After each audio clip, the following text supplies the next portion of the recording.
We left off here in the last video comparing the mean and the median and realizing that if the mean is less than the median, that means that the data set was skewed left or negatively skewed.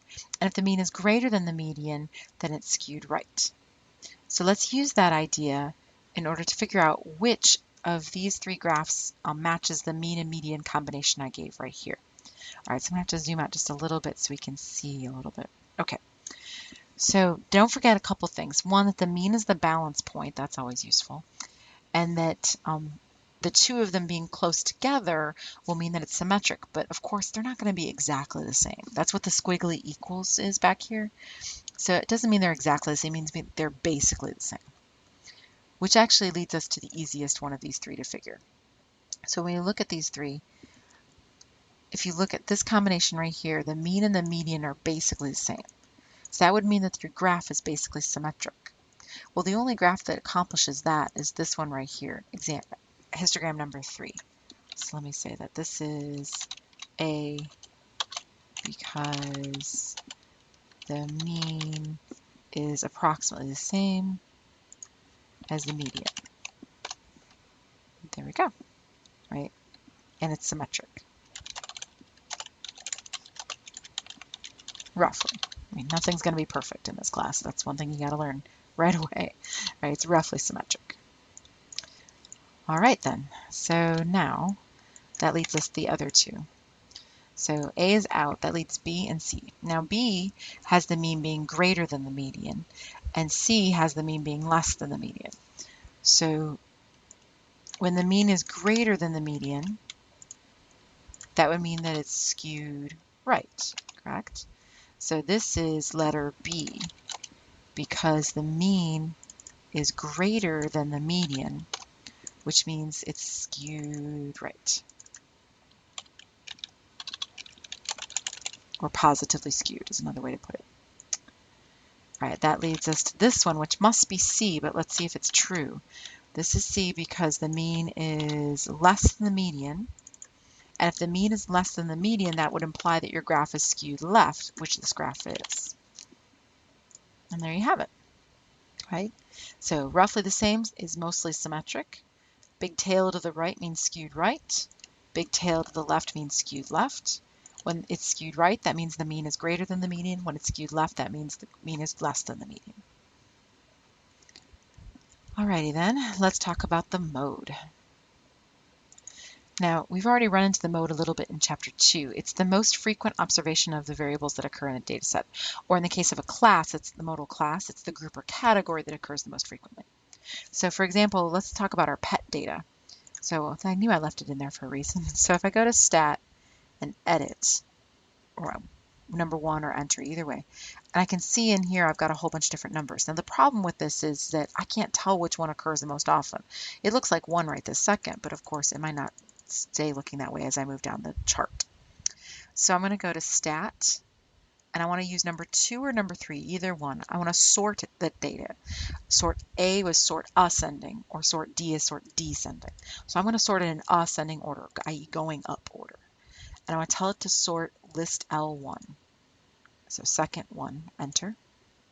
And it's going to say done.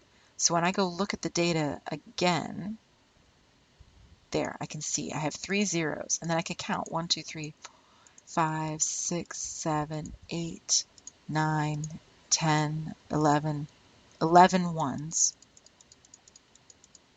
Not nearly as many 2s or 3s or 4s. All right, so I can tell that 1 is the mode, right? That's the most help you're going to get from a calculator. Other than that, you're going to have to just figure it out yourself. Okay. Now what about the Red Wings players below? So the mode birth month is February because February has the highest frequency right there. And you'll notice a lot of people are surprised when they see this. They think, oh, hockey's going to be fair. It's all about talent and so on and so forth. So every month should show up just as likely as any other month. And that's actually not the case with hockey.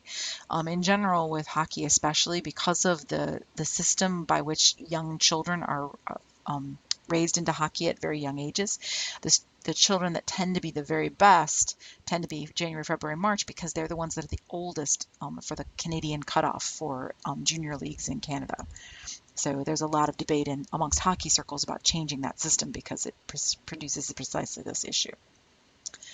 All right, then let's find the mode of this data set, 1, 2, 3, 4, 5, 6. And the answer is there isn't one, right? None exists, or you could think of it as either none exists, or you could think every single one of those numbers is a mode, right? Because they all occur the most often, whichever way makes you happy. All right, then this would be 1 and 3. So we're discovering the problem here, hopefully, that there are some issues with mode. Let me type some of those up, 1 second. There we go.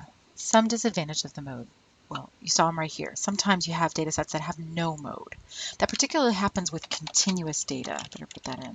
Particularly happens with continuous data because every single data point has its own set of decimal places. So, I mean, if you're going to the thousandths place, the chances that two numbers would be exactly the same is very rare. Some data sets have 2 modes, 3 modes. Some data sets have 4 modes. It can be kind of messy. You know, how can you have 4 different measures of center? And the calculator doesn't find it, and quite frankly, Excel doesn't find it. StatCrunch, I think, doesn't either. Minitab does find it, but often computer programs are a little bit fluky about it. So if it has all these problems, why do we even talk about it? And the answer is one very important one, which is that this is the only measure of central tendency available for qualitative or nominal data, and sometimes ordinal as well. So I'll put that in, sometimes ordinal too, right? Because if you're talking about gold, silver, bronze, there's no real way to measure that and find the average, if you will, because that's what central tendency is the average. Well, you can't really do that for nominal data or qualitative data. It's just not possible. So qualitative nominal this way, and qualitative ordinal, right? Those are the only real options. Some would also, that's the only option for quantitative ordinal as well, which is the Likert scale, which again, I agree with, but that's another discussion for another time. All right, and the other advantage to it is that it is extremely easy to calculate. I mean, you do it in your head a lot of the times without thinking. You just think, oh, what was the thing that occurred the most often? Whether or not that's a true representative of the center is a different story, but that's what you think. All right, so that's mode. All right, now let's finish off with reading some computer output. So in this course, we're going to have computer output from a couple different programs. The 2 big ones that we're going to look at are Minitab and StatCrunch.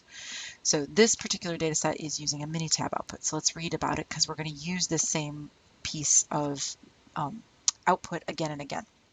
So a group of business students wanted to study the amount that the U.S. exported to different countries last year on average. They gathered data from a random group of countries the U.S. exports to and calculated how much in goods and services the U.S. sold to that country last year. Some of the countries are shown below, as well as the summary statistics of their findings with the Minitab computer program. And again, you can't guarantee your exam question is going to be Minitab. It'll either be Minitab or it'll be StatCrunch. I'll show you both in the notes. Minitab, quite frankly, is the more difficult one to read, so that tends to be the one that shows up in the notes more often. And once you hit chapter 9, I show both because they're both so complicated. All right, so here we have some countries, not all of them, because it said there was several countries, but that's what the little dot, dot, dot is. That means there's more of them there. So the population would be all the countries the U.S. exports to. And the sample would be the countries that the students researched exports to for the study. Now keep in mind, a lot of students think that the exports are the population, but that's not true. It's the countries themselves, or the U.S. that country relation, if you want to think of it that way. But it's all the countries, and then the exports are what you're measuring about them. Right? So the population is the countries. The sample is the group of countries that you studied. So the smaller group of countries that the students researched for their study. Let me change that tabbing there 1 second. There we go. All right, so then we have this output right here. And you can see there's a bunch of stuff in here, right? So how many how many people did they export to? How many countries did they look at? They looked at 19 countries. So it's 19 countries that they looked at. You can actually tell right there. Now, what is the unit for that? And you can see up here at the top, it says $1 billion. So there's our unit, $1 billion. Now the median is right here, that's 18.3. But I'm not asking what it is, I'm asking if it's a parameter or a statistic.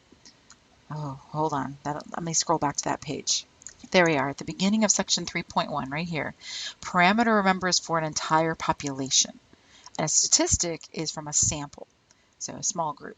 So if we look back at what we're looking at, there it is. This median right here was measured from those 19 countries, but those are not the only countries the U.S. exports to. There's like 200 countries in the world, right? So it would be a statistic. Better put Y. It's from a sample. Okay. Now, does the purpose of the study appear to be descriptive or inferential? Explain. Good question. And it's kind of hidden up here. So a group of business students wanted to study, there it is, wanted to study the amount the U.S. exported to different countries last year. See that right there? So they're interested in how much the U.S. is exporting, right there. I'll put it in yellow. So they're not really just interested in these 19 countries. Descriptive is when you're interested in describing the sample that you're looking at. So the purpose of this is probably inferential. No, I say probably because we don't know, but it's because they're not just interested in describing the U.S. relationship with those 19 countries. They're interested, instead, the students are, I should put a period. Instead, the students are interested in U.S. exports to all countries.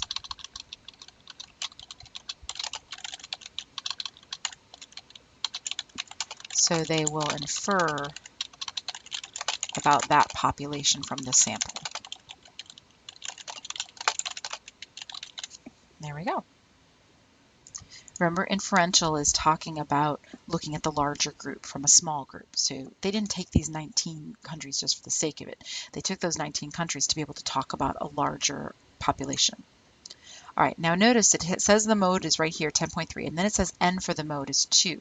That means 2 countries had a 10.3. So if it was 3, then that would have meant there were 3 countries in here. So let me type that up 1 second. There we go.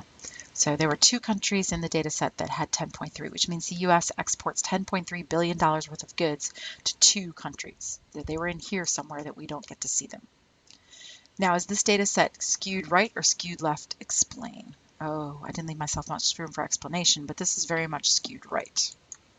Let me type up that explanation. There we go. It's skewed right because the mean is significantly higher than the median. Remember, they might be a little bit off from each other. We expect that. But there's a world of difference between exporting $29.6 billion worth of goods and $18.3 billion worth of goods, right? So this distance here of 11 points is significant in terms of U.S. exports. So because that is the case, it is skewed right. At least we believe so, and it is. All right, then if that's the case, what measure of central tendency would be best to use when reporting on this data set? The median, because when you have a data set that is skewed right, skewed left, it doesn't really matter. The median is resistant to that skewing, that's a word, and therefore a more fair measure of central tendency to report than the mean. All right, we are all done with section 3.1. I'll see you back here for 3.2 when we'll discuss variance and standard deviation, amongst other things. See you then.